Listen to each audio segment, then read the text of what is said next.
ఒక 2 రోజుల పాటు అంటే ఇవాళ రేపు మహాశివరాత్రి దాదాపుగా అందరూ ఉపవాసమో జాగరణో మెజారిటీ హిందువులు చేస్తారు. అందులో గవర్నమెంట్ సెక్టార్లో పనిచేసే వాళ్ళు, గవర్నమెంట్లో ఉండే అవుట్ సోర్సింగ్ కాంట్రాక్టో వీళ్లకు వర్తించేటువంటి నెల రోజుల పాటు వాళ్లకు పూర్తి స్థాయిగా ఒక గంట ముందు 4 గంటల కల్లా వెళ్ళిపోవచ్చు. 4 గంటల కల్లా వెళ్ళిపోవచ్చు. కానీ వీళ్ళకి మాత్రం ఒక్కరోజు మాత్రం హాలిడే ఇవ్వడానికి ఇబ్బంది వచ్చింది. పోనీ 8 తారీఖు ఇవాళ శివరాత్రి పొద్దుగాల కొంచెం లేటుగా వస్తారు, లేకపోతే తొందరగా పోతారు అనేటువంటిది లేదు. అవకాశం ఇవ్వడానికి లేదు. ఇది చర్చ జరగాలి, ప్రజల్లో ఒక చర్చ జరగాలి అని అంటున్నాను.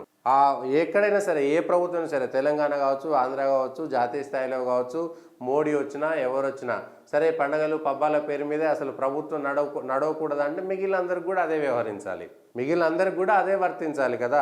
ఒకరికి ఒక రకమైనటువంటి న్యాయం, ఇంకొకరికి ఇంకొక రకమైనటువంటి న్యాయం ఏంటి? 365 రోజుల్లో ఎన్ని ఉండాలి, ఎట్లా ఉండాలి అనేటువంటి అంశం పైన ఎందుకు క్లారిటీ లేదు?